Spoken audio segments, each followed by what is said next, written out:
दो आत्माओं का मिलन प्रेम कहलाता है और जब इस प्रेम को सामाजिक मान्यताओं के द्वारा को स्वीकार किया जाता है तो यह शादी बन जाती है। शादी यानी विवाह एक अटूट रिश्ता है, जीते जी लोग इसे निभाते हैं। लेकिन कुछ ऐसे भी जोड़े हैं जो मरने के बाद भी अपने जीवन साथी का साथ नहीं छोड़ते और ऐसी ही घटना से प्रेरित होकर एक डरावनी कहानी भूत की पत्नी आपके लिए प्रस्तुत है। मुझे आशा है कि यह कहानी आपको जरूर पसंद आएगी। सुनीता बड़ी हो चुकी थी और अब उसके माता पिता को उसकी शादी की चिंता हो रही थी। हालांकि सुनीता बहुत अच्छी लड़की थी जिसके लिए कई अच्छे लड़कों के रिश्ते आ रहे थे, जिनको लेकर सुनीता के परिवार में विचार विमर्श चलता रहता था। एक दिन सुनीता की मौसी एक अच्छे लड़के का रिश्ता लेकर आती है। लड़की की फोटो बहुत ही सुंदर थी, जिसे देखते ही सुनीता के माता पिता मोहित हो जाते हैं और वह तय कर लेते हैं कि इसी लड़की से सुनीता की शादी करेंगे। सुनीता को भी लड़का अच्छा लग रहा होता है। सुनीता की मौसी लड़के वालों को रिश्ते के लिए हाँ कर देती है और अगले ही दिन लड़के के परिवार को आमंत्रित किया जाता है ताकि लड़का और लड़की एक दूसरे से मिलकर बात कर सके। अगले दिन जैसे ही लड़के वाले आते हैं, सुनीता की नज़र लड़के पर पड़ती है और वह पहली ही नज़र में उसे अपना दिल दे बैठती है। सुनीता के घर में लड़के वालों का जबरदस्त स्वागत किया जाता है।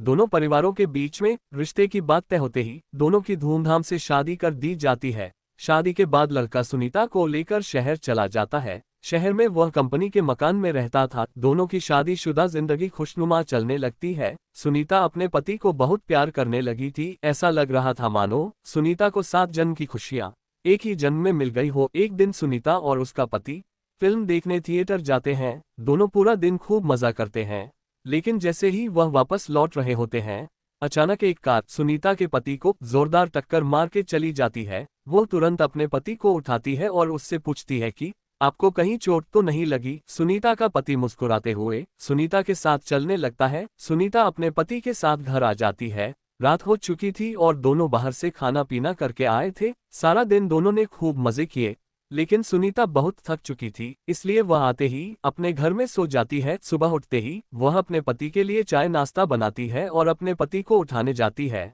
लेकिन वह पहले से ही जाग रहा होता है। सुनीता अपने पति के सामने चाय नाश्ता लाकर रख देती है और अपने काम में लग जाती है। कुछ देर बाद जैसे ही सुनीता वापस आती है तो चाय और नाश्ता वैसे ही रखे होते हैं। सुनीता के पति ने उसे हाथ तक नहीं लगाया था। वह अपने पति से बोलती है, यदि आपको चाय नहीं पीनी थी तो आप मना कर देते, बर्बाद क्यों करवा दिया। सुनीता का पति कहता है, कोई बात नहीं, मेरे लिए खाना मत बनाना, आज मेरा मूड नहीं है। सुनीता का पति तैयार होकर अपने ऑफिस के लिए निकल जाता है। सारा दिन सुनीता अपने घर में काम करती और अपने पति का इंतजार करती रहती। 2 दिन गुजरते ही सुनीता के घर के दरवाजे पर कोई आवाज लगाता है। सुनीता दरवाजा खोलती है। सामने उसी कंपनी का चौकीदार खड़ा होता है जिसमें सुनीता का पति काम करता है। चौकीदार सुनीता से पूछता है, मैडम 2 दिनों से सर ऑफिस नहीं आए हैं, उनकी तबीयत खराब है क्या?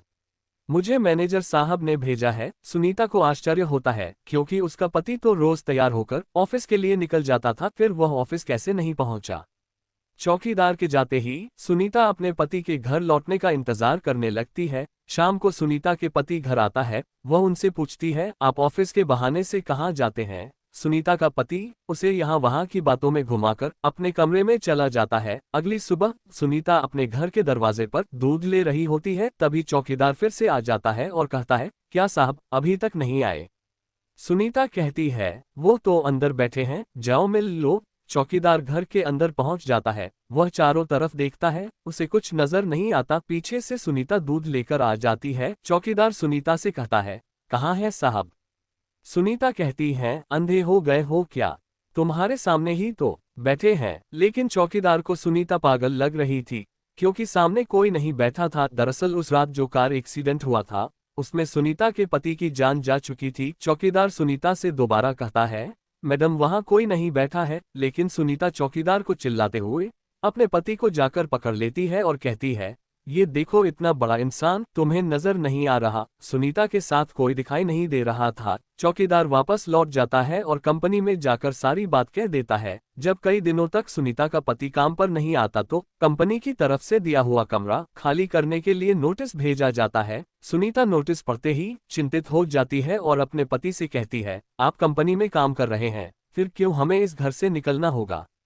सुनीता का पति भूत बन चुका था, लेकिन सुनीता उसे साधारण समझ रही थी। उसी शहर में एक पुराना घर था जो कई सालों से बंद पड़ा था और वहां कई भूतिया आत्माएं रहती थी। सुनीता का पति उसे उसी घर में चलने को कहता है। सुनीता अपने पति की बातों में आ जाती है और उसके साथ जाकर वहीं रहने लगती है। सुनीता ने इंसानों से रिश्ता खत्म कर दिया था और अपने पति के साथ भूतिया दुनिया में ही जीना सीख गई थी। दरअसल सुनीता अपने पति की बातों से पूरी तरह संतुष्ट हो चुकी थी। सुनीता को इस भूतिया घर में ही धीरे धीरे डर का एहसास होने लगता है। वह अपने पति के अंदर बदलाव देख रही थी, लेकिन वह अपने पति के प्यार में इतनी दीवानी थी कि उसे एहसास ही नहीं था कि वह भूत की पत्नी बन चुकी थी। कुछ दिनों बाद सुनीता के सास ससुर शहर आते हैं। सुनीता अपने पति से कहती है, मम्मी पापा का फोन आया था, वह 2 घंटे में स्टेशन पहुंच जाएंगे, उन्हें जाकर ले आओ। सुनीता का पति उससे बाहर जाने का बहाना कर देता है और उसी को स्टेशन जाने को कहता है। सुनीता अपने सास ससुर को स्टेशन से जाकर ले आती है। सास ससुर आते ही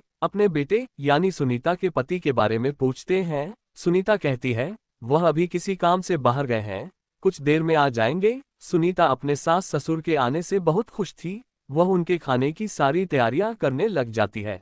लेकिन शाम होने के बाद भी जब सुनीता का पति घर नहीं आता तो सभी चिंतित हो जाते हैं। सुनीता के पति का फोन घर में ही रखा रहता था, इसलिए वह उससे संपर्क नहीं कर पा रही थी। सुनीता के साथ उसके सास ससुर भी अपने बेटे से मिलने का इंतजार कर रहे थे। पूरी रात गुजर जाती है, लेकिन सुनीता का पति घर नहीं आता। सभी परेशान होकर उसका इंतजार करते रहते हैं। सुनीता के ससुर उससे पीने के लिए पानी मांगते हैं और जैसे ही सुनीता उनके लिए पानी लेने जाती है, उसे अचानक उल्टियां होने लगती है। सुनीता को उल्टी करता देख उसकी सास उसके पास आकर उसका हाल चाल पता करती है। बुजुर्गों का अनुभव विज्ञान से भी अधिक माना जाता है, इसलिए सुनीता की सास उसे तुरंत बता देती है, लगता है तुम माँ बनने वाली हो बेटी। सुनीता माँ बनने की बात सुनते ही मुस्कुराने लगती है। सुनीता ये बात अपने पति को बताने के लिए उतावली हो रही थी, लेकिन उसके इंतजार की घड़ियां बढ़ती जा रही थी। देखते ही देखते 5 दिन गुजार चुके थे, लेकिन सुनीता के पति का कुछ पता नहीं चल रहा था। तभी तीनों पुलिस थाने में शिकायत दर्ज कराने जाते हैं।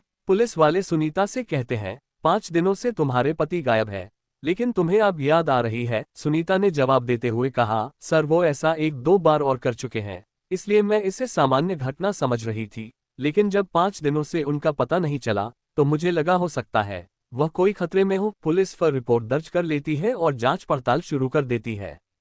पुलिस की तहकीकात शुरू हो चुकी थी और 2 दिनों में ही पुलिस को सुनीता के पति की सच्चाई पता चल जाती है और पुलिस वालों की बात सुनते ही सुनीता और उसके सास ससुर के पैरों तले जमीन खिसक जाती है। पुलिस के अधिकारी कहते हैं कि आपके पति तो 3 महीने पहले ही कार दुर्घटना में मर चुके हैं और लावारिस समझकर उनका अंतिम संस्कार भी नगर निगम के द्वारा कराया गया था, जिसकी रिपोर्ट सरकारी अस्पताल में मौजूद है। फिर आप कैसे कह रही है कि वह 5 दिनों से लापता है? लेकिन सुनीता ये बात मानने को तैयार ही नहीं थी, क्योंकि वह अपने पति के साथ 3 महीनों से दाम्पत्य जीवन गुजार रही थी और उसी के चलते वह गर्भवती भी हो चुकी थी। सुनीता पुलिस से अपने बच्चे का जिक्र करती है। जैसे ही पुलिस को ये बात पता चलती है कि उस मरे हुए इंसान का बच्चा सुनीता के गर्भ में है, तो वह सुनीता से कहते हैं आप बच्चे का चेकअप करवा दीजिए, उसके डीएनए रिकॉर्ड से हमें पता चल जाएगा कि ये बच्चा आपके पति का है और उनके मरने के बाद यह आपके गर्भ में आया है, तभी आपकी बात पर सभी को भरोसा होगा। पुलिस वालों को सुनीता के चरित्र पर शक था,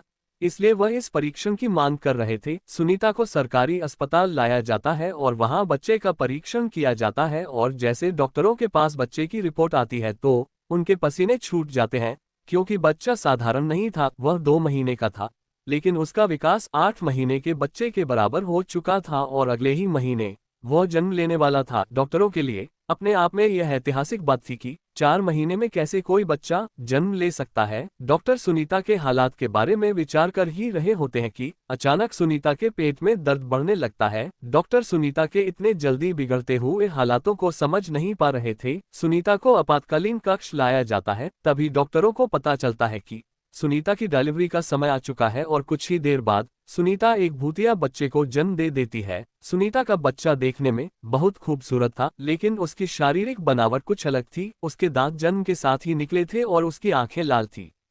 डॉक्टरों ने ऐसा बच्चा पहली बार देखा था। डॉक्टर उसका शारीरिक परीक्षण करते हैं। बच्चे के शरीर के अंदर सभी अंग सामान्य इंसानों की तरह ही थे। इस बच्चे के बारे में प्रमाण मिलते ही पुलिस को यकीन हो जाता है कि सुनीता सही कह रही थी, ये बच्चा उसी के पति का है। पुलिस ने अपने जीवन में ये पहला केस था जहां कोई भूत पिता बना था। सुनीता को अपने पति के मौत की खबर पर यकीन नहीं था, लेकिन सभी के कहने पर उसने यह मान लिया था कि उसका पति अब इस दुनिया में नहीं है। इसलिए वह अपने बच्चे और सास ससुर के साथ अपने गांव वापस लौट जाती है और अपने भूतिया बच्चे के साथ अपने पति की याद में जीवन बिताने लगती है। और इसी के साथ इस कहानी का पहला भाग समाप्त हो